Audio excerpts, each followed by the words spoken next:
अच्छा दोस्त है मेरा। छोड़ो, छोड़ो, मैंने कुछ नहीं किया। अरे छोड़ो। वो आदमी कौन था हमें नहीं मालूम। मैंने उसकी गाड़ी का नंबर का फोटो लेने की भी कोशिश करी, लेकिन नंबर साफ नहीं था साहब। साहब मानते हैं कि हमने उस लड़की को बेचने का प्लान बनाया था, लेकिन वो आदमी उसको किडनैप करके ले गया। और कहाँ लेके गए साहब हमें नहीं पता साहब। नहीं मालूम साहब, हम सच बोलते हैं साहब। लेकिन हमें पता है कि तुम दोनों के मुंह से सच कैसे उगल बना। साहब नमस्कार, मैं आशुतोष राणा क्राइम पेट्रोल के इस नए अध्याय शातिर क्रिमिनल्स में आप सभी का हार्दिक स्वागत करता हूं। अपराध मात्र व्यक्ति का नहीं, बल्कि हमारे पूरे समाज की विफलता का प्रमाण है।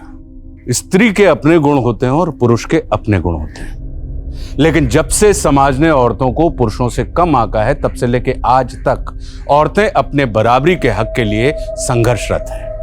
औरतों के साथ हो रहे अत्याचार कहीं ना कहीं पुरुष की मानसिकता का घोतक है कि वो औरत के साथ कुछ भी कर सकता है और औरत उसका कुछ भी नहीं बिगाड़ सकती।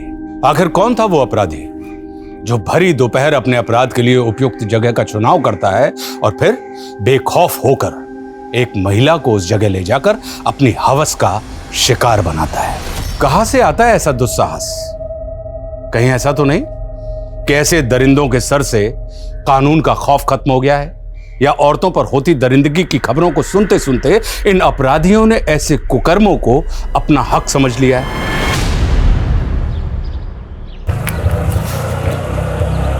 बस भैया, आजा मीता। ले भैया, ये भी ले, मिठाई लीजिए छोरा भाई। हाँ चल मीता, आज गृह प्रवेश है ना थारो। अच्छा रुक रुक रुक रुक, एक मिनट, रुक रुक रुक रुक रुक, एक मिनट।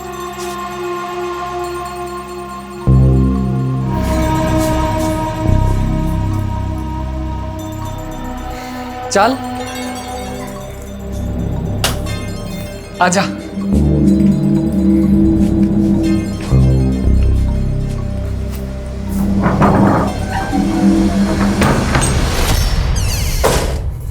थारी आँखों का सुरमा प्यारा लागे, रे चोखा लागे रे मन। अरे क्या कर रहे हो? रुको रुको, क्या हुआ? मने दो। मैं अरे तू आराम कर, मैं कर लूंगा। थे काम करोगे और मैं आराम ना। लाओ मने दो और वो डब्बो लेकर आओ। अच्छा ठीक है।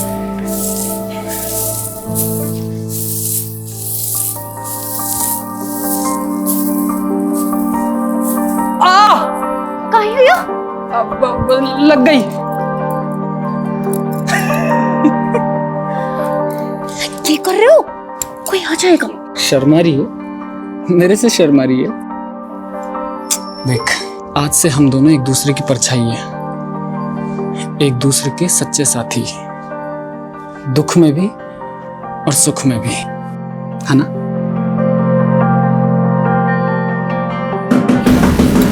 कोई आ गया। कौन है?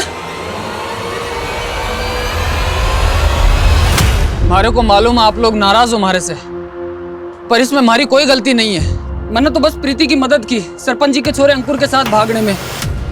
वे दोनों ब्याह करना चाहते थे एक दूसरे से। अरे झूठ मत बोल सुबोध, तू मेरी छोरी को बेला फुसला के ले गया था और जब उसे तेरी नियत का पता चला ना तो वापस आ गई। नहीं नहीं, ये सही नहीं है। आप चाहो तो प्रीति को बुला के पूछ लो। तू पंचों के सामने मेरी छोरी को बेइज्जत करना चाहे? नहीं आएगी वो यहाँ। सरपंच जी, एक बार अंकुर को बुला के तो पूछ लो ना, सब साफ साफ हो जाएगा। ये क्या कर रहे हो? तो सुनो, मेरे छोरे को बदनाम करता है। मारो इसे। नहीं नहीं नहीं, हमारी बात तो सुनो। मारो इसको, हाथ जोड़, मारो इसको। रुक जाओ, मत मारो, मैं जाके हाथ जोड़ू तू। मत मारो, मत मारो, मत मारो।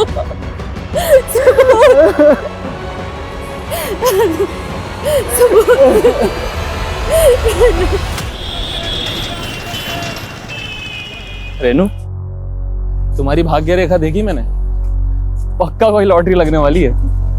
कुछ भी अनशन मत बोला। अरे पाग, अंडरस्टैंड नहीं बोल रहा हूँ, सच बता रहा हूँ। एक सेकंड दो, ये देखो, ये जो रेखा है ना, इसमें साफ लिखा है कि तुम्हारी बहुत तेज चल रहा है। हीरो समझते अपने आप को? कौन है भाई आप? बताओ तुझे कौन हूं मैं? क्या कर रहे हो ये? क्यों? शादी मुझसे कर रही हो, मजे इसके साथ कर रही हो। शादी? क्या बोल रहा है रेनू ये? झुंडू शादी मंगेतर है मेरी। अगर इसके आसपास भी दिखा ना तो तोड़ दूंगा। चल भाग जा, भाग जा। चल घर ड्रॉप कर देता हूं। चल ऑटो। इसमें रोने की क्या बात है रेणु? सही तो कहा आकाश ने, तेरा होने वाला पति है वो। अगर तुझे इस तरह से सड़क पर किसी के साथ हंसते बोलते देखेगा तो गुस्सा तो आएगा उसे। पापा आप उसकी साइड ले रहे? मैं किसी की साइड नहीं ले रहा हूं, मैं हकीकत की बात कर रहा हूं। और अब तू ये ऐसे छोटी छोटी बातों पे आंसू बहाना बंद कर। तू तो शादी करके चली जाएगी, तेरे बाद मुझे रागनी के लिए भी तो लड़का देखना है। पापा लेकिन उसने तेरा दुखड़े सुनने का वक्त नहीं है मेरे पास। अब जैसा आकाश कहे वैसा ही कर तू, मेरे पास शिकायत नहीं आनी चाहिए। हाँ, और सुन, अभी फोन कर आकाश को और माफी मांग अभी।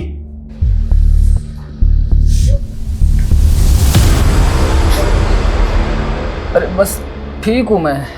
अपनी हालत तो देखो, कितनी बुरी तरह मारा है उन लोगों ने।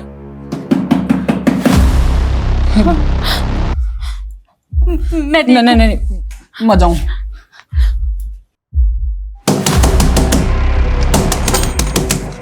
सुबोध, क्या हो गया? अरे भाग यहाँ से। अरे क्यों? गांव वाले आ रहे हैं तुझे मारने के लिए। क्या बात कर रहे हो ज्ञान? अरे सरपंच और प्रीति के घर वालों से तूने दुश्मनी मोल ले ली है, और ये किस चोरी से ब्याह करके ले आया तू? क्या सोचा था गांव वाले तेरा स्वागत करेंगे? तारे को तो सब कुछ मालूम है ज्ञान। पूरा गांव जानता है प्रीति और अंकुर की प्रेम लीला के बारे में। अंकुर के दबाव में मैंने सब कुछ किया। नीता से शादी करने के लिए मुझे कुछ पैसों की जरूरत थी, वो पैसे मांगे मैंने अंकुर से, और उसके बदले में ये काम किया। तो अरे ये सब कुछ उन लोगों को कौन समझाएगा? उनके सर पर तो खून सवार है। प्रीति के घर वाले और सरपंच ने मिलकर तुम दोनों को मारने का मंसूबा बनाया है। लेके भाग जा इस चोरी को। भाई जिंदा ना बच पाओगे तुम लोग, जिंदा ना बच पाओगे भाई। नहीं मित्र, तू फिक्र मत कर, कुछ नहीं होने दूंगा तारे को। पापा बात तो सुनिए मेरी, कुछ तो खा लीजिए आप। नहीं, मैं नहीं खाऊंगा। पहले तो आकाश को फोन करके माफी मांग। ठीक है पापा, मैं आकाश से माफी मांगने को तैयार हूँ। क्यों दीदी, आप क्यों आकाश से माफी मांगोगी? माफी तो उसे आपसे मांगनी चाहिए। शादी से पहले ही पापा वो दीदी पर इतने हुक्म चला रहा है, तानी शादी के बाद तो क्या करेगा? मैं तो आपसे कह रही हूँ, आप ये रिश्ता तोड़ दो। क्या अड़चन पक रही है? रिश्ता ना हुआ, पेड़ पे लगा हुआ फल हो गया। जब जी चाह तोड़ दिया। अरे ऐसे रिश्ते बार बार नहीं मिलते।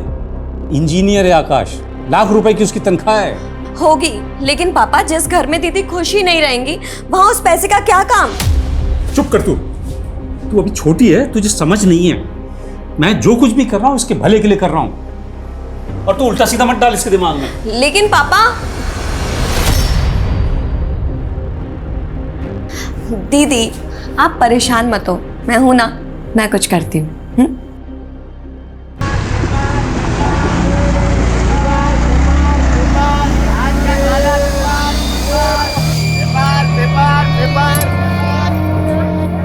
लो भैया, क्या देख रही है? गांव से बहुत दूर है हम, कोई नहीं आएगा। चल एक काम कर, तू यहाँ बैठ, मैं टिकट लेकर आता हूँ। हाँ, ये फोन में पैसे भी भरवा लाना। ठीक है, तू बैठ, मैं आता हूँ। हाँ,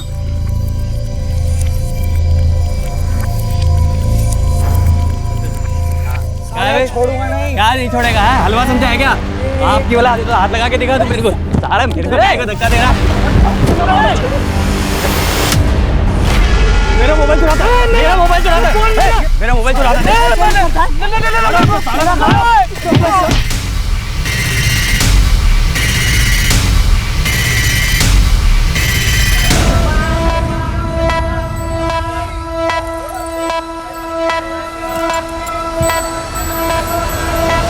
अब मैं चोर नहीं हूँ साहब, वो दोनों गुंडों ने मारो को फंसा दिया साहब। झूठ मत बोल, सबने देखा था तुझे, तेरे पास दो मोबाइल थे। अब उन दोनों में से एक तो मेरा फोन था, एक मेरी बीवी का फोन था साहब। सब हुआ क्या था कि मैं जा रहा था और उन दोनों में से एक बंदा मेरे से टकराया और मेरे गिर गया साहब, मेरा फोन भी गिर गया। उनमें से एक मेरा फोन उठा के बोलता है कि ये मेरा फोन है, मेरा फोन है, और वो चोर चोर चिल्लाने लग गए साहब। सब मेरी बीवी बस स्टैंड पे मेरा इंतजार कर रही है साहब। बस पुलिस के सामने जो भी आता है ना दुख भरी कहानी सुनाता है। एक दिन लॉकअप में रहेगा ना तो सब कबूल कर लेगा। बंद करो इसको लॉकअप में। साहब मैं सच कह रहा हूँ साहब, मैं कुछ झूठ नहीं बोल रहा साहब, मैं चोर नहीं हूँ साहब। अभी साहब आप जिसको ढूंढ रही हैं उनको तो मैंने दिल्ली की बस में चढ़ते हुए देखा है। क्या? हाँ आइए आपको दिखाते हैं कौन सी बस में चढ़े। आइए पास में आइए।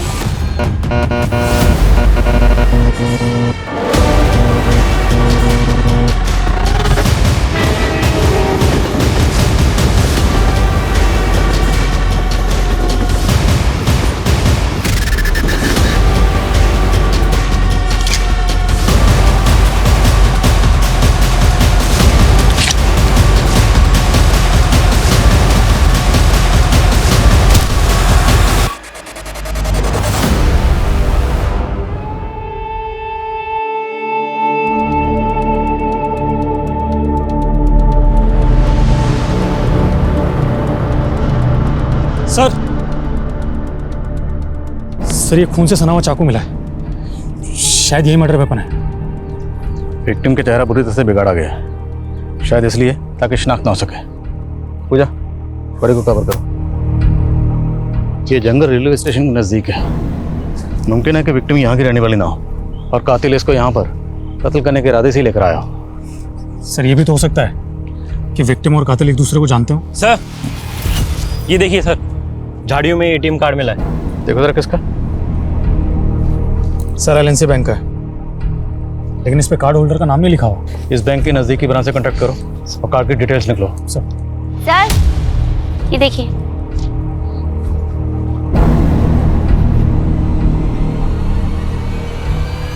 माँ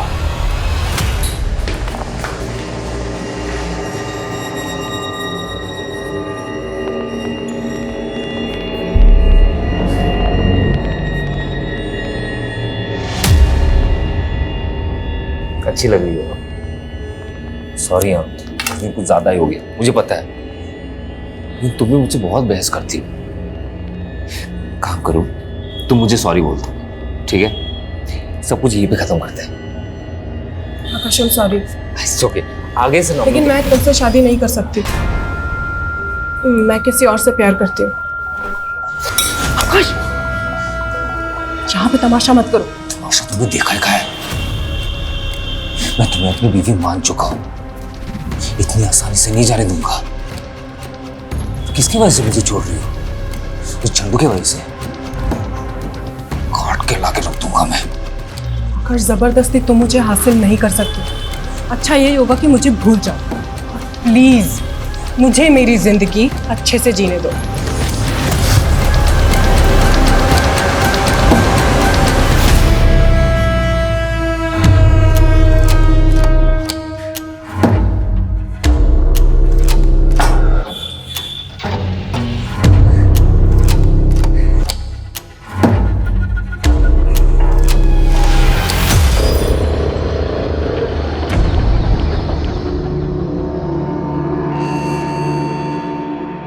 अब आप पूछे इनसे, इनको कितनी बार मैंने कहा कि चोर मैं नहीं वो लोग हैं, मगर सर इसके पास 2 फोन थे तो कंफ्यूजन हुई।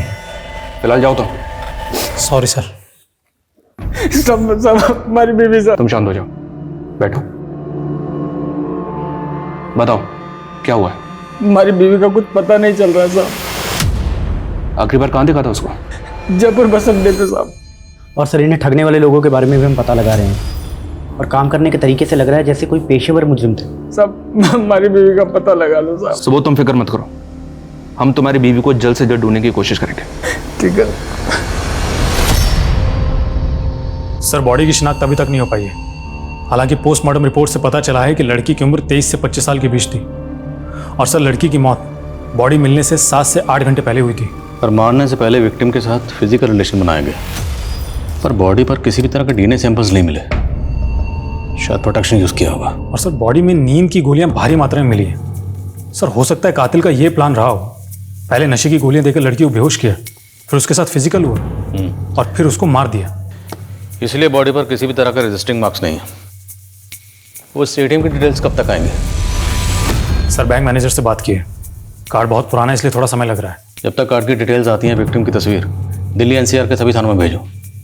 शायद कहीं कोई मिसिंग कंप्लेंट फाइल हुई हो। और इस टैटू को आसपास के जितने भी टैटू पार्लर्स हैं सब जगह दिखाओ। और विक्टिम की तस्वीर सभी लोकल न्यूज़पेपर में दो, शायद कोई शिनाख्त के लिए आ गई।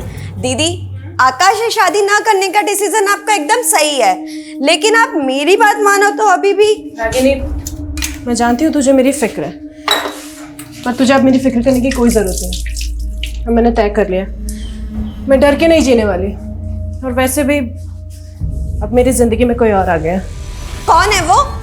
और कहीं उसी की वजह से तो तुमने संजीव को रिजेक्ट नहीं किया था? सच बताओ दी। Sanjeev, I am sorry. मैं जानती हूँ कि मुझे ये सब कुछ पहले ही बता देना चाहिए था, लेकिन मैं क्या करती, मेरे फादर बहुत स्ट्रिक्ट हैं। संजीव, मेरे कहने से शादी नहीं रुकेगी, सिर्फ तुम ही शादी को रोक सकते हो। प्लीज़ मुझे रिजेक्ट कर दो। ठीक है, मैं मना कर दूंगा। रेनू दी, उस दिन भी तुमने एक झूठी कहानी बनाकर इतना अच्छा लड़का हाथ से गवा दिया। तुझे संजीव की इतनी फिक्र क्यों हो रही है? टॉपिक मत बदलो दी। ये बताओ, कोई लड़का है भी या नहीं, या फिर तुम इस बार भी कोई झूठी कहानी बना रही हो? दी, बताओ ना कौन है वो।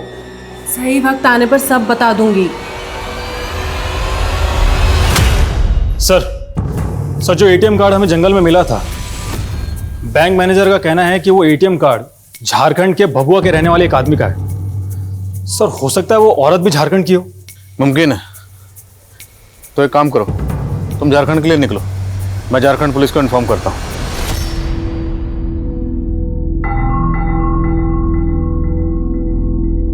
रेणु,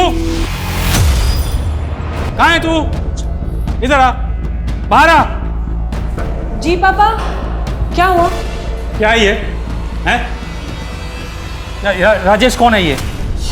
पापा, राजेश मेरे पति का नाम है। क्या? तूने सच में शादी कर ली? कोई शादी वादी नहीं हुआ है अंकल। कह तो रहा हूं आपसे, सर्टिफिकेट नकली है ना? नहीं नहीं पापा, ये सर्टिफिकेट एकदम सच है, मेरी वाकई में शादी हो गई है। क्या है ये? अंकल आप दुखी मत हो, देखो आप शादी की तैयारी करो, मैं हूं ना, इसे तो मैं संभाल लूंगा। तो जैसे गुंडे से कभी शादी नहीं करूंगी। निकल जा मेरे घर से, बाहर निकल जा, बाहर जा। अंकल, तेरी शादी आकाश से ही होगी। सॉरी आकाश। अरे अंकल आप माफी क्यों मांग रहे हैं? प्लीज बुरा मत मान। नहीं अंकल आप टेंशन क्यों ले रहे हैं? मैं कह तो रहा हूँ आपको, मैं संभाल लूंगा सब कुछ। अब शादी की तैयारी की। क्या कर रही है रेणु? मुझे मारेगी? मार।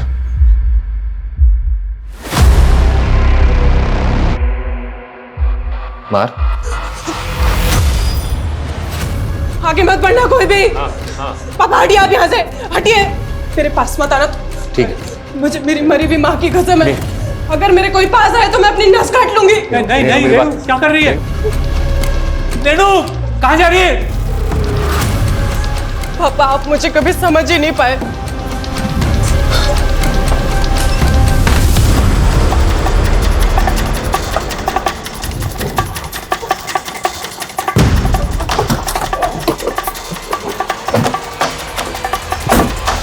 मुजाहिद आपका ही नाम है? जी साहब, हमारा एटीएम कार्ड चोरी हो गया था साहब।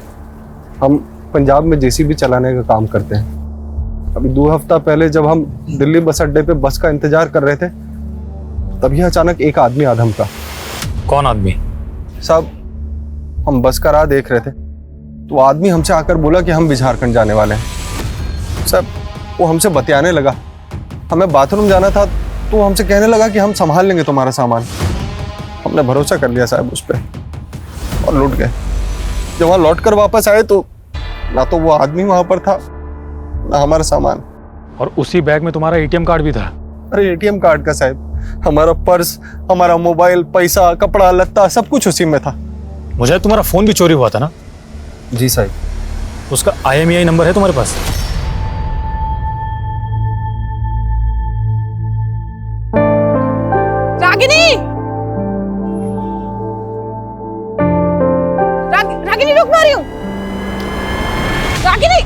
रागिनी, अच्छा हुआ तुम मिल गई।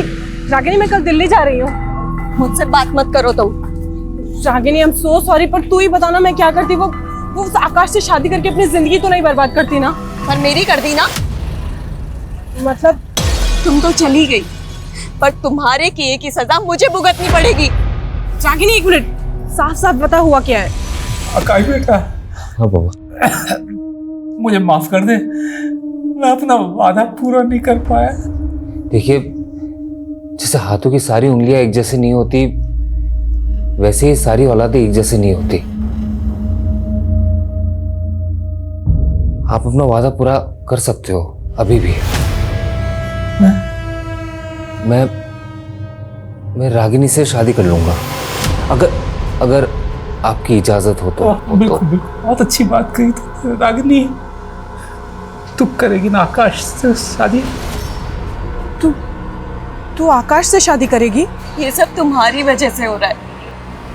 रागिनी, रागिनी, मेरी बात तो सुन।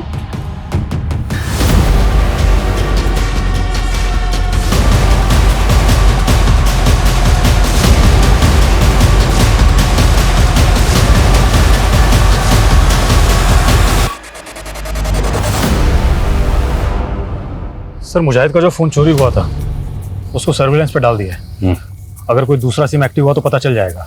सर, विक्टिम की बॉडी का क्या करना है? डॉक्टर का कहना है कि बॉडी तेजी से गल रही है। डॉक्टर से बॉडी का डीएनए प्रिजर्व करने के लिए कहा और उसके बाद अंतिम संस्कार करवा दो। और विक्टिम की जो तस्वीरें दी थी अखबार में, उससे भी कुछ पता नहीं चला?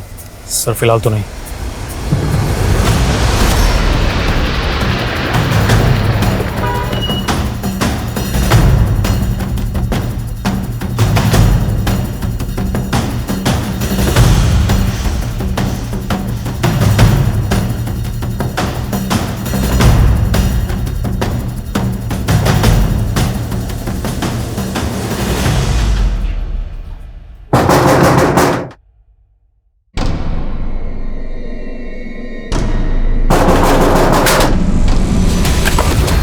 여기 자 좀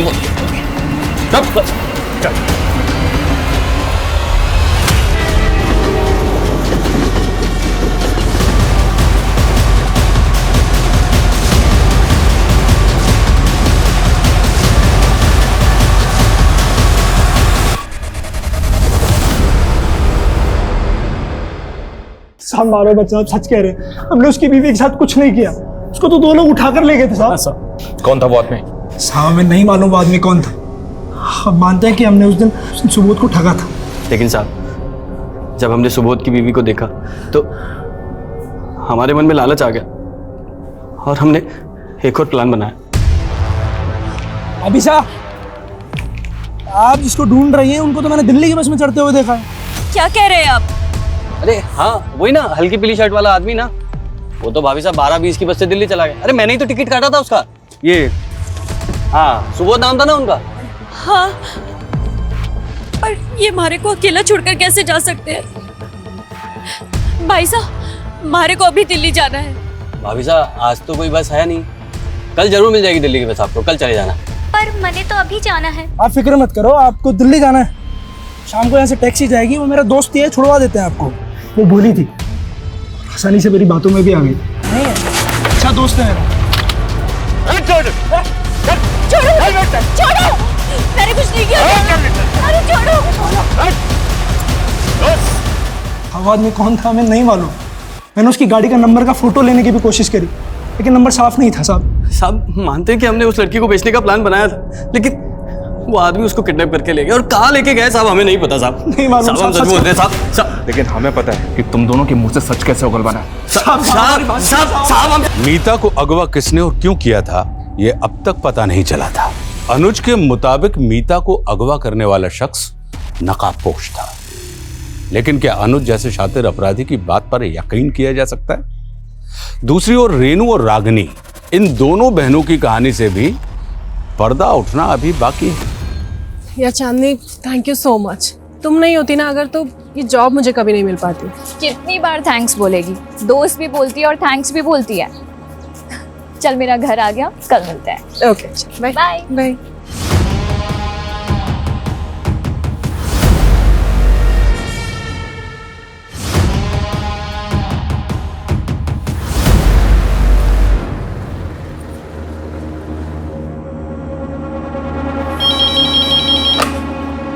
हेलो।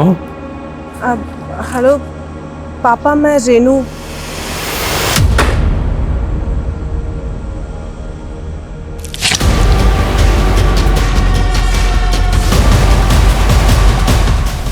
लेकिन साहब, हमारी बीवी को कोई किडनैप क्यों करेगा साहब? सुबोध, हम भी पहले ऐसे ही सोच रहे थे और इसीलिए उन दोनों के साथ हमने सख्ती भी की, पर वो दोनों अपनी अपनी बात पे अड़े हुए हैं कि उन दोनों ने मीता के साथ कुछ भी नहीं किया। तुम हमें ये सोचकर बताओ, क्या मीता की किसी के साथ कोई दुश्मनी थी, आस पड़ोस में या कहीं और? मीता की तो नहीं साहब, लेकिन हमारी दुश्मनी है सब हमारा गांव में।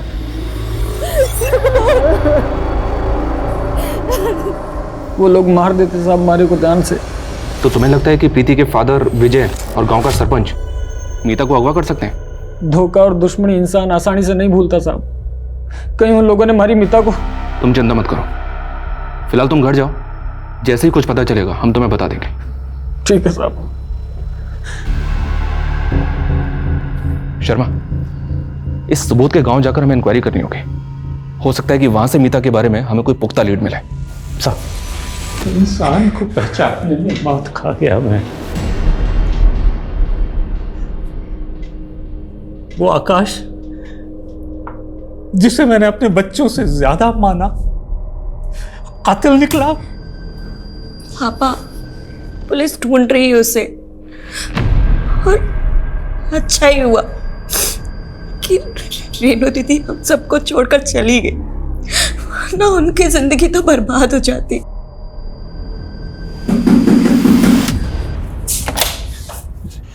मुझे बचा लो, दरवाजा बंद करो, पुलिस मुझे ढूंढ रही है। रागिनी, दरवाजा बंद करो। निकलो यहाँ से। रागिनी, मैं कह तो रहा हूँ, पुलिस मुझे ढूंढ रही है। आकाश, निकलो यहाँ से। क्या बकवास कर रही हो? तुम मेरी होने वाली बीवी हो। मेरा तुमसे कोई रिश्ता नहीं है, चलो निकलो यहाँ से। निकलो। वो ठीक करिए, तुम्हारा उससे अब कोई रिश्ता नहीं है। तेरा भी पढ़ निकला है क्या? छोड़ो पापा को, आकाश छोड़ो। मैं इस घर से नहीं जाऊंगा। मैं भी देखता हूँ कौन मुझे तो इस घर में नहीं रखता। मैं भी देखता हूँ कौन निकाल। बाहर जा। यहाँ मत रुक। नहीं, घर में नहीं रह सकता। निकलो यहाँ से, वरना जान से मार डालूंगी। निकलो यहाँ से। छोड़ूंगा नहीं तुझे।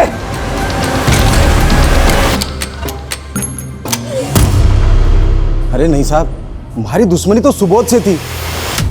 मीता को अगवा करके मेरे को क्या मिलेगा? साहब, जरूर किसी ने आपके कान भरे हैं। देखिए, इस उम्र में हड्डियां कमजोर हो जाती हैं, जोड़ने में टाइम लगता है। क्यों बेकार में तोड़वाना चाहते हैं? धमकियां किसी और को देना साहब। सरपंच हूं गांव का, नियम कायदे मैं भी जानता हूं। जब कह रहा हूं मीता को अगवा नहीं किया तो नहीं किया। कोई सबूत है आपके पास? सबूत हो ना तब आना। जयराम जी की। सर, मुजाहिद का जो फोन चोरी हुआ था वो जयपुर में एक्टिव हुआ एक नए नंबर के साथ। किसका नंबर है?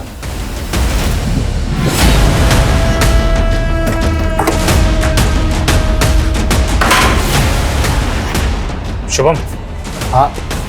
अरे लेकिन लेके चलो सर। अरे मैंने किया क्या है? लेकिन मारे को मत मारो साहब जी, मैं सब बता रहा हूँ। आपने मैंने वो फोन एक मोबाइल की दुकान से खरीदा था। वो आदमी सेकंड हैंड फोन बेचता है। वो फोन तुमने कौन सी दुकान से खरीदा था? अरे चल निकल। क्या होगा साहब? अरे बात क्या है? मैं बताता हूँ। साहब, मैं मानता हूँ कि मैंने चोरी का फोन बेचा है साहब, लेकिन ये कत्ल वतल से मेरा कोई लेना देना नहीं है साहब। किसको बेचा? अरे साहब, दिन में 10 लोग आते हैं, 10 फोन बेचता हूं। 10 लोगों के चेहरे याद कर और बता किस किस को बेचा था। तेरी दुकान में सीसीटीवी तो है ना? हाँ, पर वो खराब है साहब। अब अगर तुझे खुद की जान बचानी है तो जिसको फोन बेचा था उसके नाम और चेहरे याद कर। नहीं साहब, मैं चेहरे याद करता हूँ। और वो आप लोग क्या बनवाते हैं? स्केच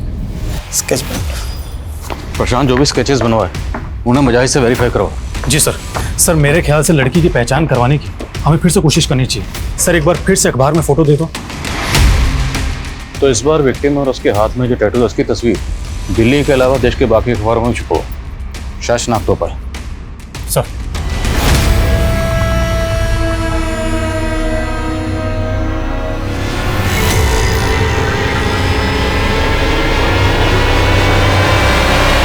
सर, प्रशांत के बनाए स्केचेस में से एक स्केच को मुजाहिद ने आइडेंटिफाई कर लिया है। ये रहा वो स्केच, और इसे उठा लिया है।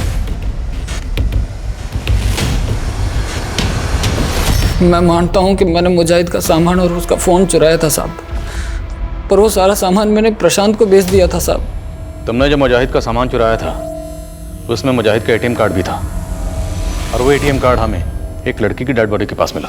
वहाँ कैसे पहुँचा? मतलब तुमने पहले उस लड़की का मर्डर किया, सामान प्रशांत को भेजा, और वो एटीएम कार्ड तो गलती से वहीं भूल गया, है नहीं ना? साहब, ये सच नहीं है साहब, मैं कोई खूनी नहीं हूँ साहब। मारे को तो ये चोरी भी मजबूरी में करनी पड़ी थी साहब। 1 हफ्ते पहले मारे को भी वहीं पर लूटा था किसी ने, उसी जगह पर। हमारे पास तो जयपुर आने का भी पैसा नहीं था साहब, और मजबूरी में मारे को भी वही जुल्म करना पड़ा जो हमारे साथ हुआ था। इस टैटू को देख और बता, तूने ये टैटू किसी लड़की के हाथ में देखा था? नहीं साहब। अगर ये सुबोध सच बोल रहा है तो हमें इस केस को रीलुक करना पड़ेगा। हमसे कहीं ना कहीं कोई ना कोई चूक तो हुई है। सर, सुबोध का स्टेटमेंट वेरीफाई करने के लिए मैंने प्रशांत को पुलिस स्टेशन बुलाया था, लेकिन उसका फ़ोन बंद आ रहा है। सर, प्रशांत का घर और दुकान दोनों जगह चेक किया, दोनों जगह ताले लगे हुए हैं। खबरियों को काम पे लगाओ, लेकिन ढूंढो इस प्रशांत को। जी सर। इस प्रशांत ने भागकर कम से कम इतना तो साबित कर दिया कि इसका इस केस से कोई ना कोई ताल्लुक तो है। सर, खबरियों ने पता लगाया है कि मीता को जीबी रोड के एक ब्रोथल में बेचा गया। वो ब्रोथल मुन्नी नाम की एक औरत चलाती है। उसने बताया कि 5 महीने पहले मीता एक अपने कस्टमर के साथ भाग गई थी। एक काम करो, लोकल पुलिस की मदद से मीता की सर्चिंग शुरू करो। मैं तब तक उसके पति सुबोध को इन्फॉर्म करता हूँ। Okay sir.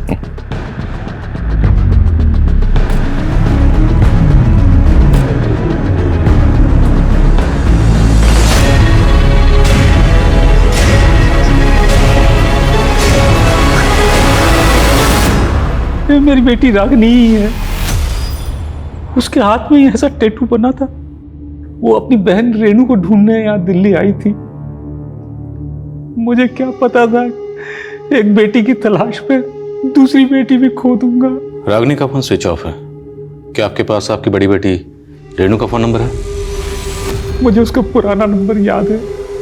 नंबर बताइए। सर, रेनू का फ़ोन स्विच ऑफ आ रहा है, लेकिन मोबाइल कंपनी से पता चला है कि उसने नंबर लेने के लिए इलेक्ट्रिसिटी बिल सबमिट किया था, जिस पर फरीदाबाद का एड्रेस है। फरीदाबाद? जी सर।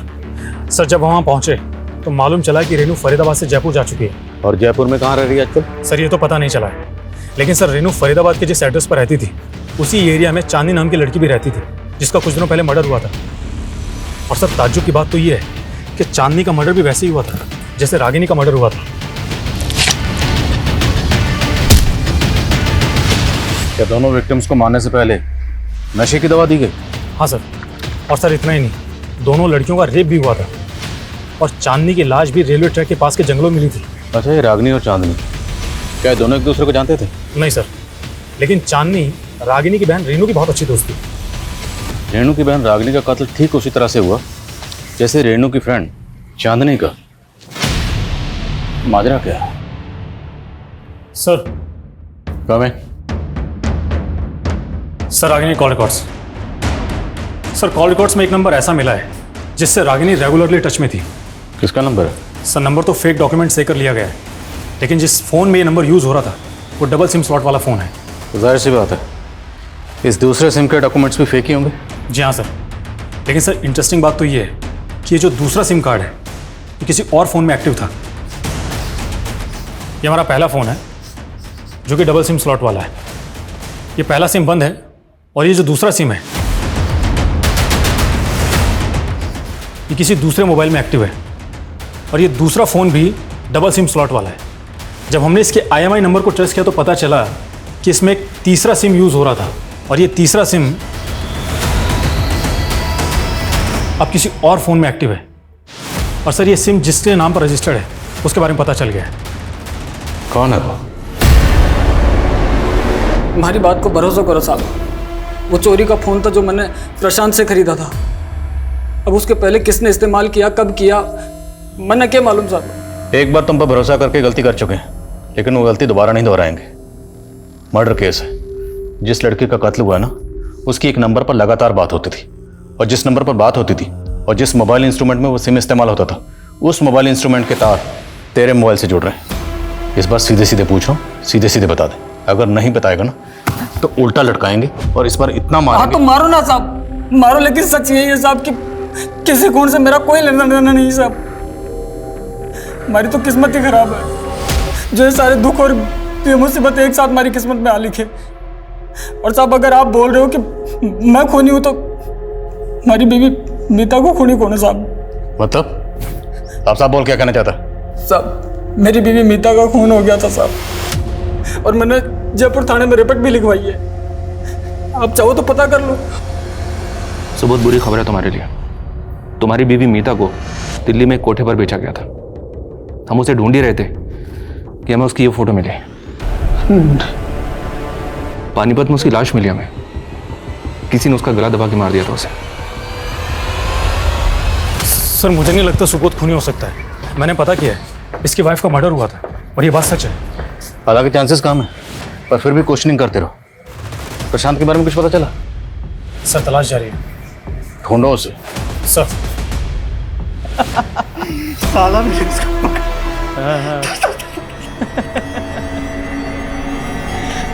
साले वर्दी देख पक गया होगा।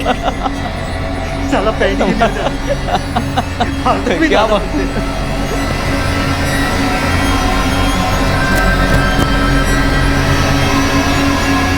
भाई 2 मिनट जोर से लगी। सुखराम जल्दी आओ। खुद को मारने की कोशिश की इसने। एम्बुलेंस बुलाओ जल्दी।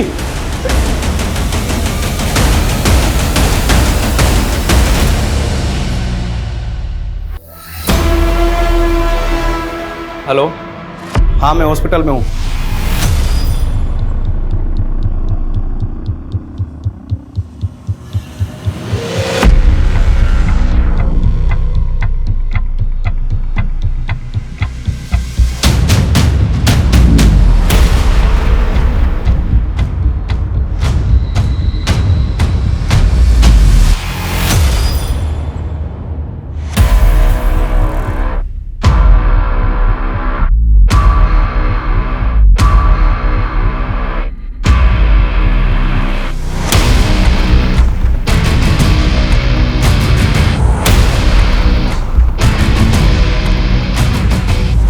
पुलिस की नजरों में अब भी प्रशांत और सुबोध दोनों संदिग्ध थे।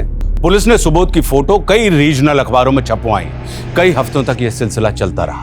अंततः पुलिस के हाथ कुछ ऐसा लगा जिसने इस केस का सबसे बड़ा खुलासा किया। एक ऐसा सच सामने आया जिसने सबको अचंभित कर दिया। सर इस सुबोध को तो हम निर्दोष समझ रहे थे, ये तो बड़ा ही शातिर निकला। अखबार में हमारे द्वारा सर्कुलेट की गई फोटो को देखकर कई पुलिस स्टेशन से फोन आए। सर बंगाल पुलिस ने तो इसे वांटेड घोषित किया है। दुर्गापुर में एक मर्डर किया था इसने। पर समझ में नहीं आई, सुबोध का नाम डेटाबेस में कैसे नहीं मिला? क्योंकि सर ये हर जगह फेक नेम से क्राइम करता है। बंगाल पुलिस में बादल नाम से केस रजिस्टर्ड है, बिहार में विनोद और एमपी में रघुराम। सर बंगाल केस में सुबोध ने एक फेक आइडेंटिटी क्रिएट की थी। अंजना नाम की एक लड़की को जंगल में ले जाकर नशे की दवाइयाँ दी, उसके साथ रेप किया और उसका मर्डर कर दिया। एक आई विटनेस की वजह से पकड़ा गया और 2 महीने तक जुडिशियल कस्टडी में था। सर जेल के इंचार्ज से मेरी बात हुई। उसका कहना है कि सुबोध जेल में चार्ल्स शोभरा जैसे सीरियल किलर्स की किताबें पढ़ता था और दूसरे कैदियों को भी सीरियल किलर्स की कहानी सुनाता था। Serial killer? इस सुबोध की दिमागी हालत मुझे कुछ ठीक नहीं लग रही।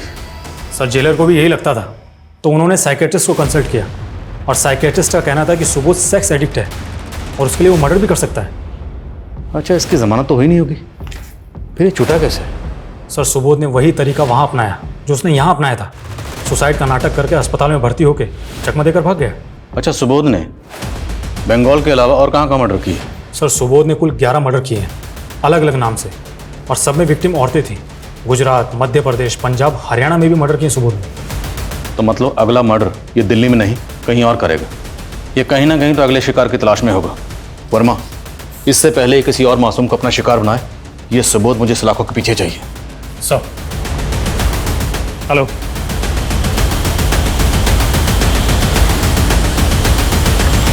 सर वो रूम नंबर 11 में है। पक्का वही है सर? पक्का? Yes sir. चलो।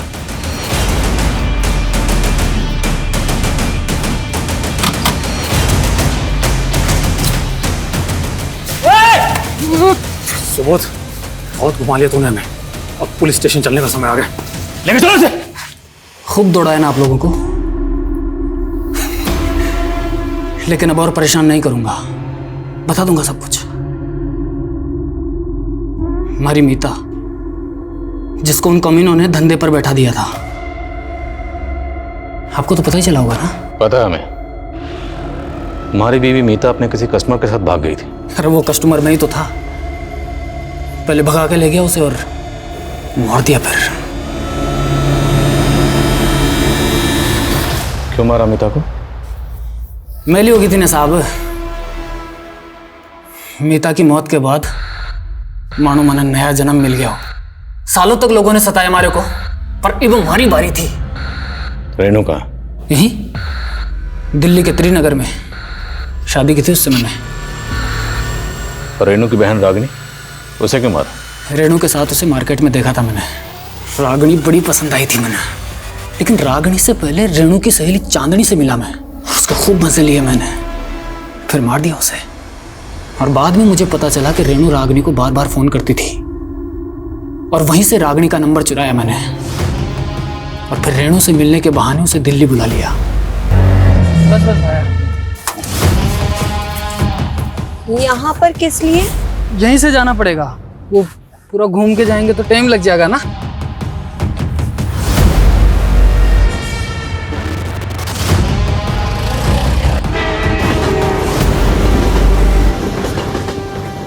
अरे थक गई है, एक काम कर। और कितना दूर जाना है? ये जूस पी ले, पी ले, पी ले। और पी ले।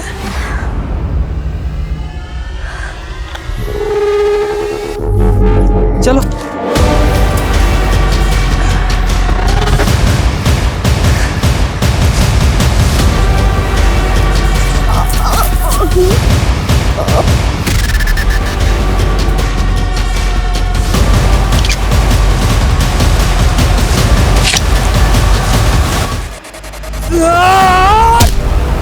ये सब वैश्यपना क्यों करता था? हमारे को भी शोभराज भैया की तरह अलग अलग लड़कियों को चखने का चस्का लगा था। तूने सभी विक्टिम्स को किसी रेलवे स्टेशन के पास वाले जंगल में ले जाकर मारा, और वहां ले जाकर मारने से पहले तूने नशे की दवाई देता था। कहां से सीखा ये सब? अभ्यास किया था साहब, खूब पढ़ता था मैं जेल में। और इतना ही नहीं, प्रोटेक्शन यूज करता था हर बार, ताकि आप लोगों को कोई सबूत ना मिले। सोचा था कि शोभराज भाई का रिकॉर्ड तोड़ दूंगा।